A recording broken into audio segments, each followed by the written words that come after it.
Hello everyone, welcome to arts study में DG. Arts study में DG में आपका बहुत बहुत स्वागत है। As you know that we have started history series of class 6। This is the third lecture of chapter 11 that is new empires and kingdoms.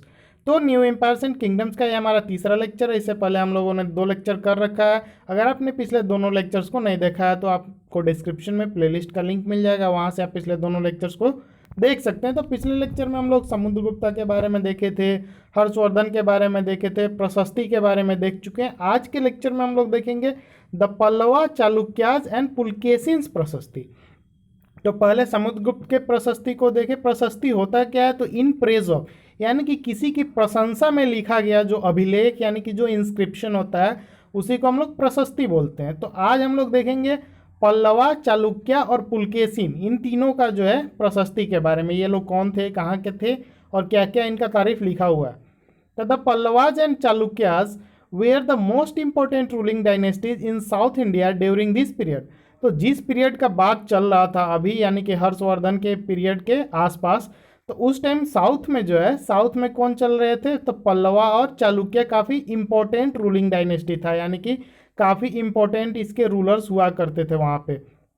The kingdom of the Pallavas spread from the region around their capital Kanchipuram to the Kaveri delta. तो जो पल्लवा का जो साम्राज्य था तो वो कांचीपुरम, जो उनका कैपिटल है कांचीपुरम, वहाँ से कावेरी जो नदी है, कावेरी नदी के डेल्टा तक उनका रीजन था, किनका? पल्लवा का।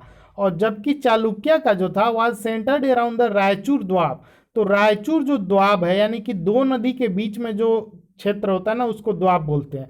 तो जो रायचूर द्वाब है, यानी कि कृष्णा और तुंगभद्रा नदी के बीच वाला जो क्षेत्र है ना, वहाँ के आसपास में, और सेंटर मतलब उसी के सेंटर के आसपास में किसका था? चालुक्य का राज चलता था। Aihole, the capital of Chalukyas, was an important trading centre. तो जो चालुक्य का कैपिटल था एहोल, वो काफ़ी इंपॉर्टेंट ट्रेडिंग सेंटर था। मैप लगाना भूल गया हूँ, आप मैप को देख लीजिएगा, इतना तो आप कर ही सकते हैं। It developed as a religious centre with a number of temples. तो जो एहोल है ना, वो काफ़ी इंपॉर्टेंट रिलीजियस सेंटर के रूप में डेवलप हुआ, यानी कि वहाँ एक धार्मिक स्थल के रूप में विकसित हुआ विथ नंबर ऑफ टेम्पल। वहाँ पे काफ़ी सारे मंदिर थे एहोल में। The Pallavas and Chalukyas frequently raided one another's land, especially attacking the capital cities which were porous towns. तो जो पल्लवा और चालुक्य थे वो अक्सर क्या करते थे? एक दूसरे के लैंड को कब्जाने के लिए अटैक करते रहते थे, ठीक है। ये कभी उस पे, वो कभी इस पे अटैक करते रहते थे। और स्पेशली ये लोग कहाँ पे अटैक करते थे? तो जो राजधानी होता था ना, पल्लवा चालुक्य के राजधानी पे और चालुक्य पल्लवा के राजधानी पे अटैक करते थे। क्यों? क्योंकि वो काफ़ी ज़्यादा प्रोस्परस टाउन था, यानी कि काफ़ी ज़्यादा समृद्धशाली टाउन था। वहाँ पे काफ़ी सारे धन दौलत वगैरह उनको मिलते होंगे।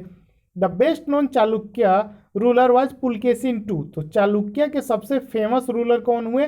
पुलकेशिन द्वितीय, यानी कि Pulakeshin two. We know about him from a prashasti composed by his court poet रविकृति।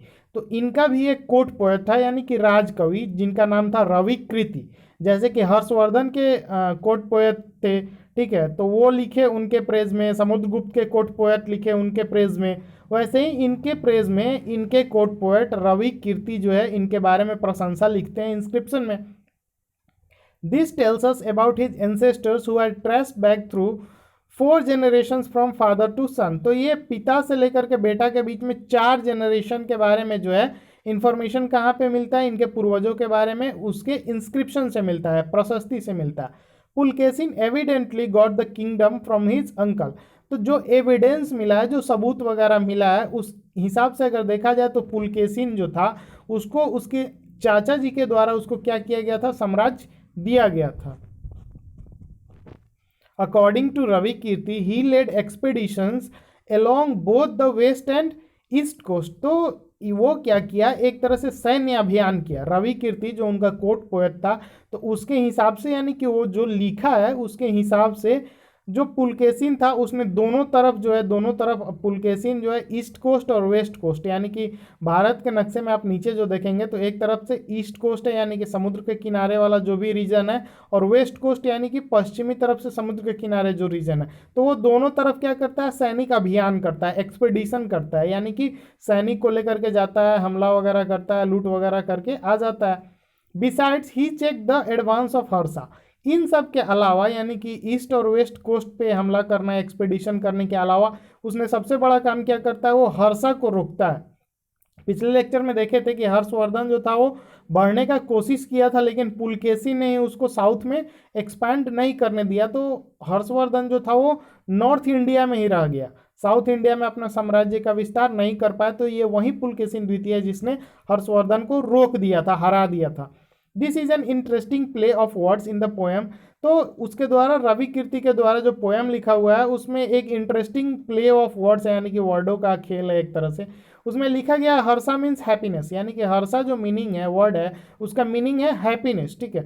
The poet says that after this defeat Harsha was no longer Harsha, यानी कि एक तरह से मजाक उड़ाना चाह रहा है कि हर्षा जो था उसके बाद अब हर्षा नहीं रह गया, यानी कि हर्षा का मतलब होता है खुश ही होना, ठीक है, और उस हार के बाद जो है हर्षा कभी खुश नहीं रह पाया।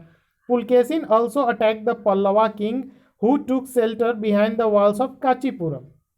तो पुलकेशिन ने पल्लवा किंग के ऊपर भी अटैक किया, जिसने कांचीपुरम के पीछे, दीवालों के पीछे नहीं, यानी कि एक तरह से कांचीपुरम के पीछे जिसने शरण ले रखा था, छुप रखा था, उस पर भी पुलकेशिन ने अटैक किया।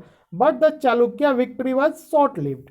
तो ये जो चालुक्यों का विक्ट्री हो रहा था, यानी कि युद्ध पे युद्ध करने में जो जीत पे जीत मिलता जा रहा था, वो काफ़ी छोटा था। Ultimately both the Chalukya and Pallava gave way to new rulers belonging to Rashtrakuta and Chola dynasty. तो उसके बाद क्या होता है, ये जो पल्लवा और चालुक्य, इनका एक तरह से धीरे धीरे पतन होने लगता है, और राष्ट्रकूट और चोला, ये दो डायनेस्टी उभरते हैं इनके जगह पे, जिसके बारे में आप क्लास 7th में पढ़िएगा। अब how were this kingdoms administered, तो अब जो प्रशस्ति हम लोग पढ़े हैं, तो यहाँ पे जो राजा थे वो, उन लोगों का किंगडम जो है, उनका साम्राज्य जो है, वहाँ का एडमिनिस्ट्रेशन कैसा था, यानी कि उसको कैसे चलाया जाता था, उसको हम लोग देखेंगे। तो as in the case of earlier king, तो पिछले जो राजा थे उनके बारे में जो पिछले चैप्टर्स थे उसमें हम लोग देखे थे कि land revenue remained important for this rulers and the village remained the basic unit of administration. तो जो लैंड से जो रेवेन्यू आता था, यानी कि जो भूमि से जो कर मिलता था, टैक्स मिलता था, वो सबसे ज़्यादा इंपॉर्टेंट हुआ करता था पहले के रूलर्स के लिए, ठीक है। और जो विलेज होता था वो बेसिक यूनिट ऑफ एडमिनिस्ट्रेशन होता था, यानी कि एडमिनिस्ट्रेशन, यानी कि जो ऑफिसर्स वगैरह अपॉइंट होते थे, या जो एडमिनिस्ट्रेशन करने का एक तरह से अभी क्या होता है, सबसे ऊपर नेशन यानी कि राष्ट्र, उसके बाद स्टेट, उसके बाद स्टेट के बाद डिस्ट्रिक्ट, डिस्ट्रिक्ट के बाद ब्लॉक आता है, ठीक है, ब्लॉक के बाद पंचायत, और पंचायत के बाद गांव। तो उस टाइम जो था सबसे बेसिक यूनिट कौन था एडमिनिस्ट्रेशन का, गांव हुआ करता था। There were some new developments as well, इसके अलावा क्या हुआ, कुछ नया डेवलपमेंट हुआ। Kings adopted a number of steps to win support of men who were powerful either economically or socially or because of their politically and military strength। तो उसके बाद जो है किंग जो है लोगों को खुश करने के लिए उनको सपोर्ट करने लगा, ताकि उनका सपोर्ट ले सके, ठीक है, जो वैसे लोगों से जो कि इकोनॉमिकली, सोशली और पॉलिटिकली काफ़ी स्ट्रांग थे, जिनके पास मिलिट्री पावर था, उन लोगों को क्या करता था किंग जो है, काफ़ी स्टेप, यानी कि काफ़ी एक तरह से स्टेप लेता था उनको खुश करने के लिए, ताकि उनका सपोर्ट वो जीत सके। फॉर इंस्टांस देख सकते हैं आप, जैसे क्या करता था king, some important administrative post were now become hereditary. तो अब उनको खुश करने के लिए राजा लोग क्या करने लगे कि उन लोगों का जो पोस्ट था, जो कुछ उनके ऑफिशियल्स एडमिनिस्ट्रेशन में थे, उनके पोस्ट को हेरिडेटरी कर दिया। हेरिडेटरी मीन्स वंशानुगत, यानी कि अगर बाप जिस पोस्ट पे है तो उसका बेटा भी उस पोस्ट पे आ जाएगा, उसके पोते भी उस पोस्ट पे आएंगे बाद में। This mean that son succeeds father to this post, वही मतलब हुआ। For example the poet Harisena was a Mahadanda Nayaka और chief judicial officer like his father. तो जो हरिसेन थे, कवि जो थे, वो महादंड नायक थे, यानी कि चीफ जुडिशियल ऑफिसर, जो न्याय वगैरह करते होंगे वो थे, और उनके पिताजी भी वही थे। तो आप समझ सकते हैं ये हेरिडिटरी का मतलब क्या होता है। Sometimes one person held many offices, कभी कभी क्या होता था एक व्यक्ति को और सारे ऑफिसेस भी दे दिए जाते थे। तो ये जो चेंज हुआ है एडमिनिस्ट्रेशन में, ये राजा क्यों करता था, ताकि इनको खुश रख सके, इनका सपोर्ट उसको मिल सके। अब एग्जाम्पल के लिए देख सकते हैं, besides being a Mahadanda Nayaka Harisena was a Kumar Amatya. तो अभी हम लोग ऊपर देखें कि हरिसेन क्या था, महादंड नायक था, यानी कि चीफ जुडिशियल ऑफिसर था, लेकिन इसके अलावा उसको एक और डिपार्टमेंट दे दिया गया था, एक और पोस्ट उसको दे दिया गया था, जो क्या था, कुमार अमत्या का, जिसका मीनिंग होता है एक इंपॉर्टेंट मिनिस्टर। एंड अ संधि विग्रह। इसके अलावा एक और पोस्ट दे दिया गया था, यानी कि 3 पोस्ट था इनके पास। संधि विग्रह का मीनिंग होता है minister of war and peace, यानी कि जब युद्ध होता होगा उस टाइम पूरा मिनिस्टर उसका रहता होगा, पूरा मंत्रालय एक तरह से सब कुछ एडमिनिस्टर करता होगा वो। उसके बाद जब शांति समझौता होता होगा उसमें भी वो काम करता होगा। तो इसका यही मतलब हुआ, ये सब राजा करता था ताकि उनको सपोर्ट मिल सके एक तरह से। Besides, important men probably had a say in local administration. इस इन सब के अलावा जो है, जो कुछ खास आदमी होते थे लोकल एडमिनिस्ट्रेशन में, उनका इंपॉर्टेंट मेन जो होते थे उनका एक तरह से प्रभुत्व था, उनका थोड़ा बहुत इम्पैक्ट रहता था। दिस इंक्लूडेड द नगर श्रेष्ठी और चीफ बैंकर और मर्चेंट ऑफ द सिटी।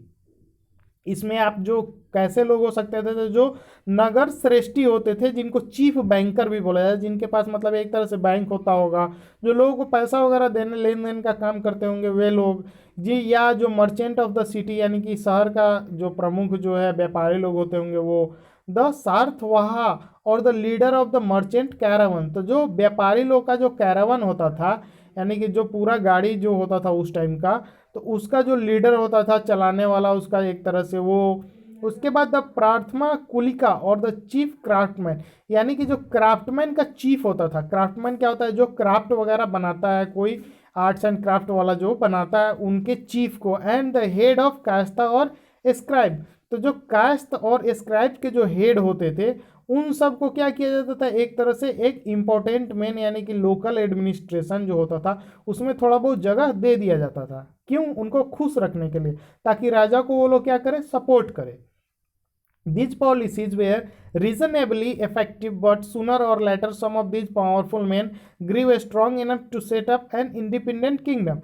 तो ये तो शुरुआती स्तर पर क्या रहा, इफेक्टिव रहा, लेकिन धीरे धीरे क्या हुआ, अब जो लोग को राजा एक तरह से खुश करने के चक्कर में पड़ गया, वही लोग बाद में क्या किया, राजा पे भारी पड़ गए, यानी कि उन जब थोड़ा बहुत पावरफुल बन गए तो वो एक अपना अलग ही छोटा सा साम्राज्य बनाने लगे। ठीक है, तो आज के लेक्चर में इतना ही। Thank you for watching, stay tuned with us.